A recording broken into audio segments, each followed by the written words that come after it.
Hi everyone, Miss Bergalassi here. Today we are going to go over how to create a digital scratchboard. You will first create a new canvas in Medibang, and you will create your dimensions are going to be a width of 15, a height of 15, and a resolution of 350. When you have your new canvas, you will hit the plus sign, select an image to add, and choose your animal photograph that you will be using for this project. Scale it up as far as it will go, hit done. Don't extract line art, and then you will have to use the transform tool at the top to further extend your image to the size that you want it to be on the canvas.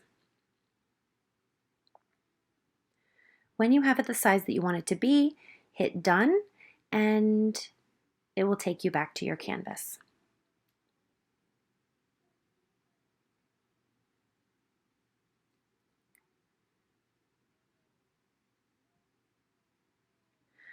From here, you will duplicate the layer and turn off the bottom color layer. I always like to rename my layers, so I'm going to name that layer color layer.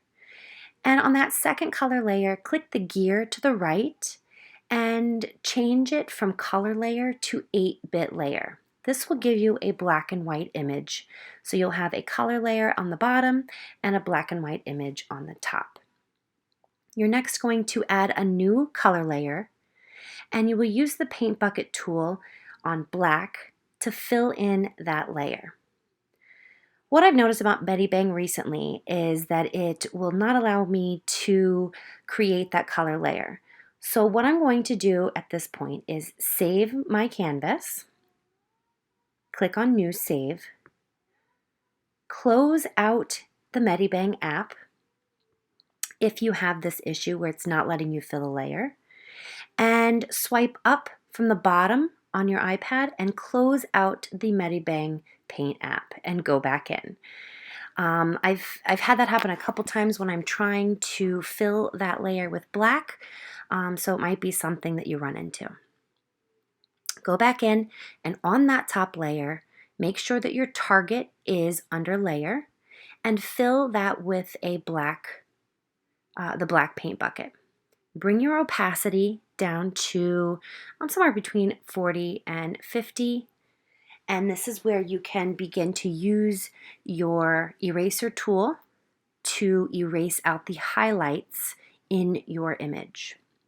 You should have already have done the practice texture. You should have turned that in so I could have seen that you have practiced. Remember, when you are doing this, you are looking at the length of the fur, the direction, as well as the values. So I'm going to go ahead and start all of my lighter values, really carefully looking at the direction of the fur. Notice in this image that I am using, there's lots of different directions of the fur. I'm really taking careful consideration of that, as well as the length. So I'm going to speed this up. And there are a couple different areas of the animals that I would like to go through, and so I will stop the video, stop the time lapse, and then we'll discuss some of the other areas of the animals that you will need to know.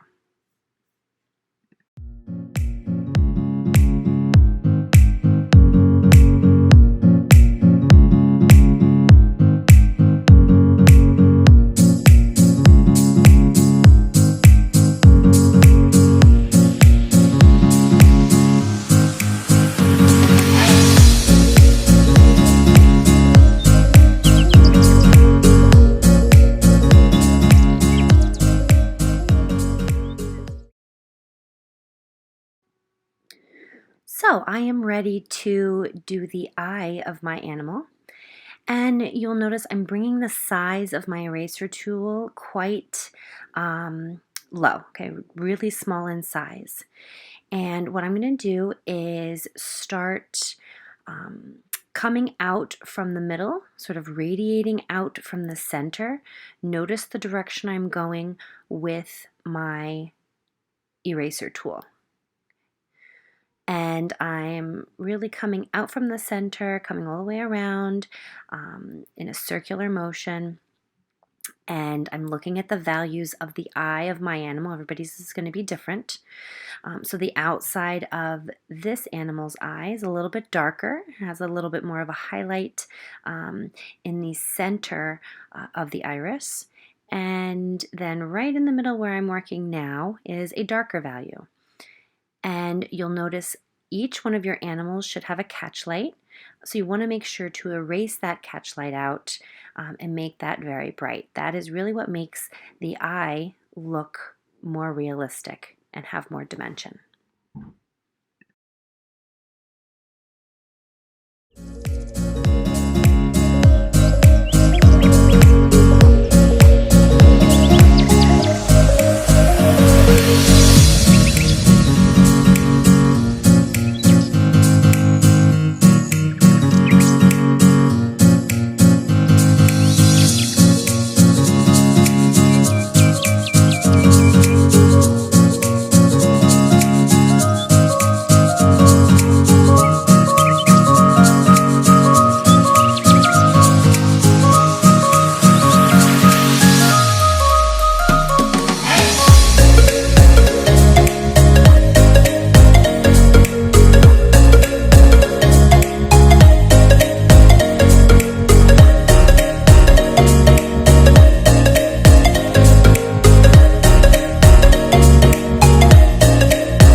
Okay, we are on to the nose. The nose of our animals have a very different texture than the fur, than their body. Notice what I'm doing. I am doing little dots. So I did bring the size of my brush up a little bit, and I do want to do a dotted texture.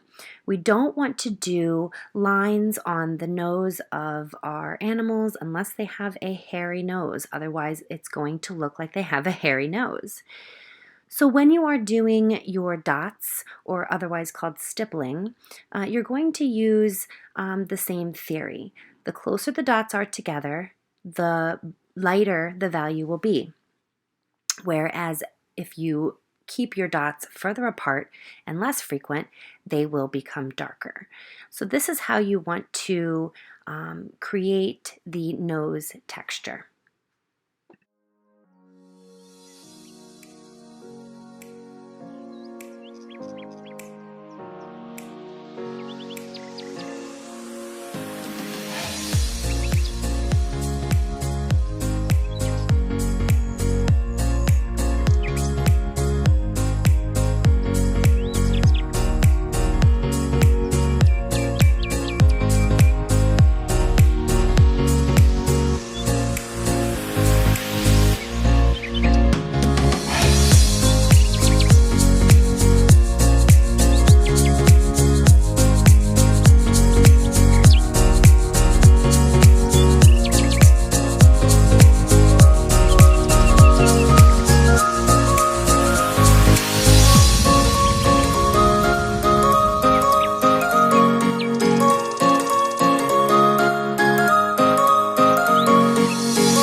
So when you are finished with all of your texture, you are going to bring the opacity of your black layer all the way up to 100. You can turn off any of the layers underneath that black layer so you are just left with your line drawing. You will go up to the 3 lines in the top left corner and hit save. Make sure you always save it. As you've seen throughout my entire demonstration, I saved it a lot. And you will go up to the top and you will go to export PNG JPEG files. And from here you can select the format, which will be JPEG, and click on Save Image, and that will save it in your photos. Upload it to the Google Classroom, and I can't wait to see them. Thank you for watching.